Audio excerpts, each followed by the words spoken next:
We were just some dumb seniors in high school when we found it. A rowdy bunch who barely paid attention in class and spent most of the time just drinking. It was just us, Jonathan, Mason, and Enzo, the hit kids as we were called. On weekends we would go up in the mountains, find a spot to camp, and drink till the sun came up. It wasn't until our usual camping spot had been snatched that we had to find a new one. We traveled beyond the mountains till we found a spot that resided next to a field. It was near an abandoned farm and there wasn't much left of the place. The spot was pretty mediocre, there was a lot of trash left from the last campers. Though the field is what made it worth it, tons of space to run around. Before the sun went down we tried playing football on the field.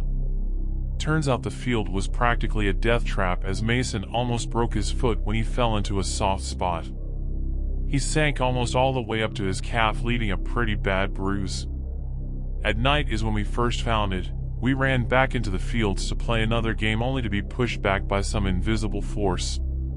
Dumbfounded by what we found, we tried again as we ran towards the center of the field only to have Enzo get flung back by the force. The closer you got to the center, the stronger the force was. It circled the field in every direction. It never got easier no matter where you tried it from. Like how magnets will repel when you put the opposite ends near each other. Needless to say, that night was the best night we ever had, challenging each other to see how far we could get. In our drunken stupor, we would run at top speed only to get flung back. It never got old just watching your drunk friend's body fly through the air. In the morning the field had seemed to go back to normal. We tried the field again just to see if anything changed, but there was nothing to be found. From then on we visited that spot every time we went camping just to see how far we could get to the eye of the storm. Soon we started to get more creative, bringing weights and ice axes. Jonathan once tried a four-wheeler, driving it at full speed into the force. Needless to say, he ended up in the emergency room that night. In some way we all kind of knew we were testing fate, messing with a phenomenon we didn't understand. Yet curiosity got the better of us. Just the thought of getting into the eye of the storm was enough to push us to try harder. In the end, none of us could really get to the center no matter how hard we tried. It wasn't until our last time camping before graduation that everything changed. That time felt different. We were exhausted from finals, just barely getting a C on all our tests.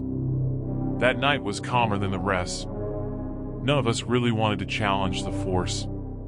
Mostly we just sat and talked about the last couple of years as we sipped our beers. That night was the last time we were probably ever going to see each other.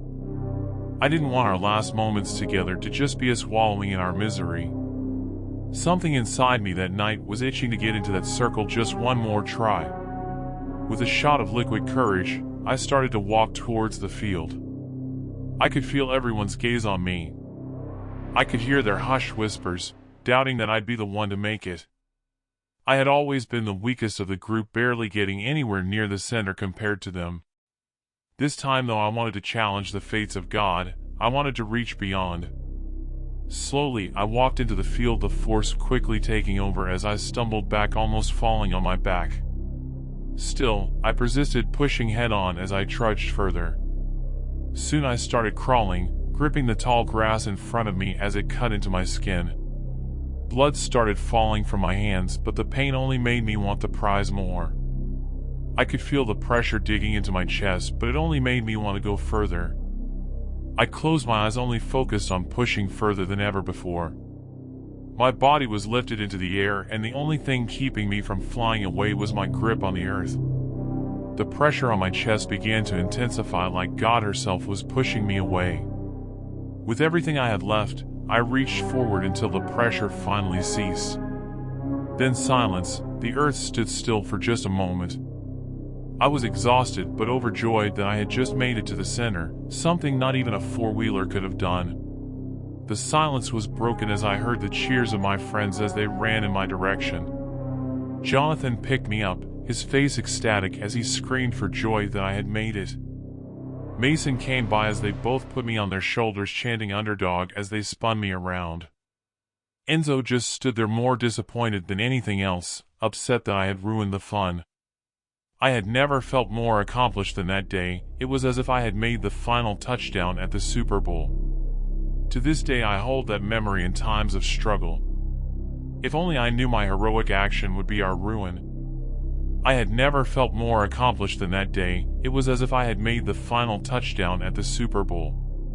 To this day I hold that memory in times of struggle. If only I knew my heroic action would be our ruin.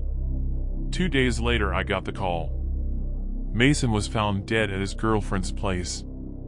I never felt true fear until I saw the mangled corpse of my friend. The chest had been torn outwards, ripping a hole in his chest. His ribcage was shattered and pieces of flesh and bone were scattered across the room. Blood practically coated the walls. His neck was almost torn off his head as it dangled behind the couch. His eyes were gray and hollow like a filter was coated over them. His face was frozen in a terrified state as if in his final moments he saw death himself. In the autopsy, it was stated that the lungs were missing and there was no trace of them anywhere. It was like the lungs weren't even there to begin with. The night of his death, Mason's girlfriend Anna stated that he was coming to stay the night since her parents were on a business trip. When he got there though, he was gripping his chest, obviously in pain, believing it must have been something he drank. It lasted all night to the point where he was sweating puddles trying to keep quiet so as not to wake the neighbors. No matter what Anna said, she couldn't convince Mason to go to the hospital. Eventually, she gave up and retired for the night. Her sleep was disturbed by a loud popping noise. When she went to check on him, that's how she found him. It was labeled a homicide, but without any evidence of a break-in. The prime suspect was Anna. She probably would have been found guilty if it wasn't for the second incident. Next came Enzo. It happened when he was buying drugs from his plug's place. The dealer Jack said Enzo came in late, gripping his chest as he entered. He was white as a ghost, staining his carpet with sweat. At moments he would randomly stagger, almost falling backwards like he was being pushed back.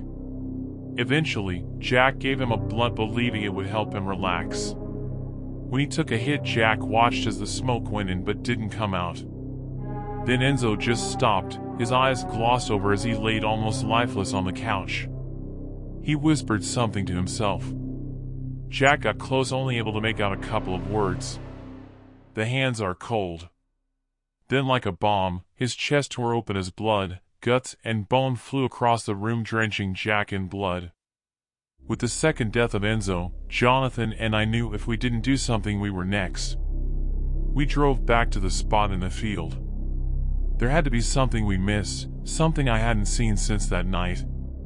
When we arrived, I retraced my steps, remembering where and how I managed to get to the center. There was nothing that showed the reason for all of this. Then it hit me that there was nothing from that night. I bled that night while trying to get to the center. It hadn't rained for days. In that case, there should have been dried blood. To the best of my abilities, I found the spot in which I bled and started to dig down. Jonathan joined me as we both frantically dug until our hands went numb. The soil below started to get moist and heavy. Our hands began to turn from brown to red as we quickly discovered we were moving blood. Soon there was more blood than dirt. I plunged my hand into the blood, pushing the saturated soil until I felt it. A slab of flesh under the earth, solid and slick. I could feel it faintly breathing. It took long, raspy breaths. I could feel the blood around my arms slightly rise and fall. We had found God, and we had angered her. The force was never coming from the sky, it was coming from down below. It was its air, and in my persistence to challenge her, I had stolen it. Now she's stealing ours, punishing us one by one. Before I could say anything, I looked back at Jonathan to see that there was fear in his eyes as he was grabbing his chest. We rubbed our hands in the grass, trying to clean the blood off before we rushed to the car. As we drove, he told me it felt like a great hand was digging into him. It got worse. No matter how hard he tried to fake it, I could tell he was in serious pain. Finally, we arrived at the nearest emergency room as I pleaded with the receptionist to get Jonathan a doctor. As soon as we got a room, he started turning white as his eyes glossed over. He went into an almost trance-like state, oblivious to any of my words. Then he snapped as he screamed at me that this was my fault, how I was the one who had to test God and damn us all. He jumped from his bed as he grabbed me, digging his nails into my chest. Staff had to restrain him and strap him to the bed. Only then was the doctor able to get a scan of his chest. What I saw both amazed and terrified me at the same time. In the scan, there were the outlines of two hands slowly moving their way towards the lungs. They were practically rearranging Jonathan's insides as they simply pushed the other organs out of the way. The hands slowly inched their way to the center of the lungs. With every push, Jonathan reacted with a painful groan. After a couple of minutes, they managed to reach the eye of the storm gripping his lungs. Then all at once Jonathan went gray as his eyes turned the same shade. He looked at me with defeat and anger sprawled on his face. All he said was, "It's so cold." I didn't watch him. I couldn't do it. I left the room as I heard the crunching sound of flesh and bone tear, followed by the screams of the doctor. I drove home as the crunching sound of Jonathan played in my head on repeat. I grabbed a shovel, a lamp, and my dad's old beat-up shotgun he kept in the shed before I headed back into the field. By the time I got there, it was pitch black. I could barely recognize the spot. I stumbled into the fields, feeling the old familiar force.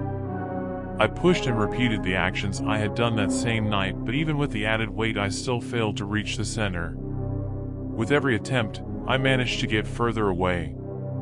No matter what I did, I couldn't get back, and with every attempt, I was exerting myself. Then came my worst fear as I felt the cool touch on my chest. I didn't have much time left. Only then did I leave the lamp and shovel, bringing only the shotgun strapped to my back.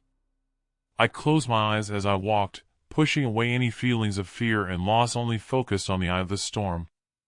With everything I had left, I pushed forwards, until I was crawling on all fours, until I was gripping the earth, until my hands began to bleed. Until finally, with one final push, the force ceased. I fell to the ground, exhausted but still determined. With what little I had left, I dug into the earth. The pressure on my chest became more intense as I felt the hands trying to tear into my flesh. The deeper I went, the bloodier it got, until finally I reached the bottom again. I plunged my hand into the blood, feeling for flesh. Instead, I felt a large fleshy tube. With both hands, I ripped the tube upwards just past the blood. In my hands, I watched it rise and fall as air flowed through, rapidly increasing. It was the trachea, the center of the lungs. I was ready to tear the thing apart before I dropped it as I grabbed at my chest. I could feel it gripping my lungs. My body went cold as my vision began to blur. I swung my shotgun into my hands, blindly unloading on the hole below. The earth shook as blood splattered back into my face. With every shot, I could feel the rumble of screams that came below. I didn't stop until the pressure in my chest ceased and my vision started to clear. I fell back exhausted as I closed my eyes, eventually passing out on the cool grass. I awoke to the warmth of the rising sun. One last time I plunged my hand into the earth, feeling for any sign of life. God was dead. Time went on and eventually the field shriveled up and died in a matter of a couple of days. The forest followed as well. No form of life could be found for miles. As for me, life went on and eventually I learned to put the past behind me. For the longest time, I lived in contentment, unafraid of God ever coming back. It was until late last night that I felt the cool touch of God on my chest once more. I'm too far from the fields to stop her. In the end, she won. She's been waiting so long for this moment to finally get revenge. I feel it now, the cold hand of death gripping my lungs, ready to pull at any moment, yet she's making me wait. Whether she is enjoying this moment, savoring every second before it takes me, or if she's waiting for me to finish this, to tell the world never to make the same mistake as I have. It can take my life, but I'm not giving it the satisfaction of fear. From that glimmer of strength I still have from that night, from the memory of my friends holding me up in celebration, I'll face her with everything I've got.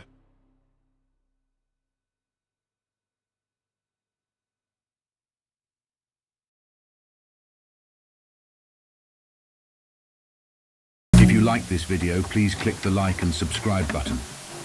It is only 2 clicks for you, but a big motivation for me to create more quality content. If you have any questions or suggestions, please leave it in comments below. See you soon.